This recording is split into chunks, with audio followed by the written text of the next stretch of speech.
Still on Asa Day or Siasa, all users today. This is Easy Wealth Media, where entertainment is endless curiosity. So we are here to ignite our imagination on Osiasa.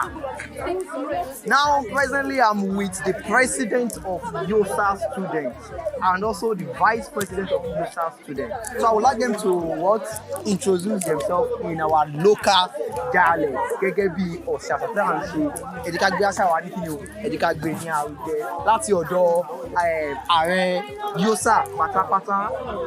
Orúkọ mi ni Omidan Abdulrazak Latifa Abidemi. Mo jẹ́ akẹ́kọ̀ọ́ irinwó lẹ́bùn tí mo sì ní àǹfààní láti jẹ́ ààrẹ fún gbogbo akẹ́kọ̀ọ́ ìpínlẹ̀ Yorùbá àti Fásitì.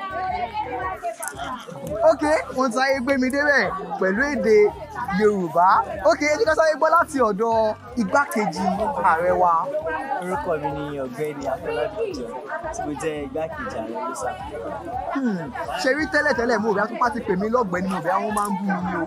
Ṣùgbọ́n gẹ́gẹ́ bí pé wọ́n ti kọ́ mi ní àṣà ní ọjọ́ tí òní mo ti mọ̀ pé ọ̀gbẹ́ni kò kí ń ṣe kíni, kò kí ń ṣe èébú. Ẹ ṣé gan gbogbo ọmọ Yosa pátápátá. Ok, a máa fẹ́ kí n ṣe káyé kíni o lóhùn kan náà ẹ bá wa fi ẹ̀hónú yín bínú yín ṣe dùn tó fún àṣeyọrí ti Osiasa ti ọdún yìí 2025 kí ni 2025 ní èdè Yorùbá.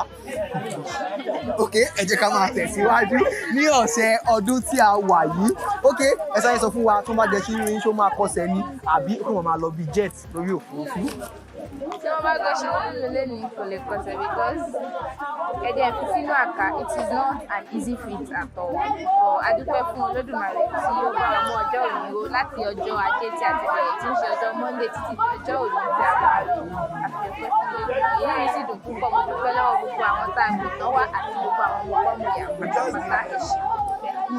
Láti ọ̀dọ̀ ààrẹ Yosa nìyẹn, ẹ jẹ́ ká gbọ́ láti ọ̀dọ̀ igbákejì ààrẹ Yosa. A dúpẹ́ lọ́wọ́ Olódùmarè tó fún wa ṣe jẹ́ kí ọjọ́ òní ó yọrí sí rere. A dúpẹ́ lọ́wọ́ gbogbo ọmọ Yosa pátápátá fún ìfọwọ́sowọ́pọ̀ wọn. Ìgbàgbọ́ Ẹ ṣé gan gidigidi gẹ́gẹ́ bá a ṣe gbọ́, a gbọ́ wípé ọdún yìí ó yàtọ̀ sí gbogbo ọdún àṣà tẹ̀ tí ń ṣe ní ìlú ti University of Ilorin pátápátá ti ọmọ Yosa. Ǹjẹ́ ó ní magi tẹ́ fi sí àbí kọrí tẹ́ fi sí tó jẹ́ kó dùn kọjá gbogbo àwọn tọdún tó lọ lọ́hùn? Kò sí magi kò sí akọ̀jẹ ìgbìyànjú tiwa náà ni Olódùmarè sì jẹ́ kójú wa ṣe ìgbìyànjú lásán ni àwa ṣe láti rí pé ó yàtọ̀ sí tàtẹ̀yìnwá pé orúkọ tí a sì yàn tó jẹ́ àkọmọ̀nà wa tó jẹ́ sáà ìdàgbàsókè ó hàn nínú administration ilé tí a ṣe. Ẹ ṣé gan, ṣe yí bẹ́ẹ̀ ṣe ń gbé mi lọ sáà ó hàn ó ṣe kínní nínú èdè Yorùbá yẹn ó mú orí mi máa wú gbogbo èèyàn ọmọ Yorùbá. Ẹ jẹ́ ká padà sínú àṣà wa ká kó àṣà wa ká dájú kíni ká gbé àṣà wa lárugẹ. Èdè Yorùbá dùn gidigidi. Ok, ǹjẹ́ ó ní àwọn ẹni tẹ́jọ fọwọ́sowọ́pọ̀ tó jẹ́ kí ọdún yìí kó yàtọ̀ tẹ́ ẹ fẹ́ kí lórí ètò yìí kásáyé bá yín kí wọn lórí Easy Wealth Media pátápátá? Ní àkọ́kọ́, a dúpẹ́ lọ́wọ́ gbogbo àwọn akẹgbẹ́ mi tí a jọ jẹ́ aṣojú àwọn akẹ́kọ̀ọ́ ìdílé Yorùbá ti sáà tí à ń lò fún ìfọwọ́sowọ́pọ̀ wọn láti ṣe gbogbo èrò mi àti gbogbo ohun tí mo gbé kalẹ̀ pé ẹ jẹ́ a ṣe eléyìí bó ṣe é ṣe. Wọ́n fi ọwọ́ sowọ́pọ̀ pẹ̀lú mi, wọ́n sì fi ó ṣe é ṣe. Mo dúpẹ́ púpọ̀ lọ́wọ́ wọn. Pàápàá jùlọ mo dúpẹ́ lọ́wọ́ àwọn olùkọ́ wa tó jẹ́ pé wọn ò fi mí sílẹ̀ tí wọ́n wò pé ọmọbìnrin lásán ni ẹja wo tí ó ṣe tí wọ́n sì jẹ́ kó yẹ mí. Àti pàápàá jùlọ sí gbogbo akẹ́kọ̀ọ́ ìjìnlẹ̀ Yorùbá gbogbo ọmọ Yosa pátá ẹ ṣé bẹ́ẹ̀ o. Ok, a ti gbọ́ láti ọ̀dọ̀ ààrẹ Yosa, ẹ jẹ́ ká gbọ́ lọ́dọ̀ igbákejì ààrẹ Yosa bóyá wọn kópa àbí wọn ò kópa torí ńgbà tí ààrẹ Yosa ń sọ̀rọ̀ wọn ò máa kí igbákejì o, tí ẹ jẹ́ ká mọ̀ bóyá wọ́n slide ààrẹ Yosa ni. Ok, látọ̀dọ̀ igbákejì. Ààrẹ kí ni gbogbo àwọn olóyè ẹgbẹ́ gbogbo àgbàjọ fún oníṣẹ́ pọ̀ sí ààrẹ kí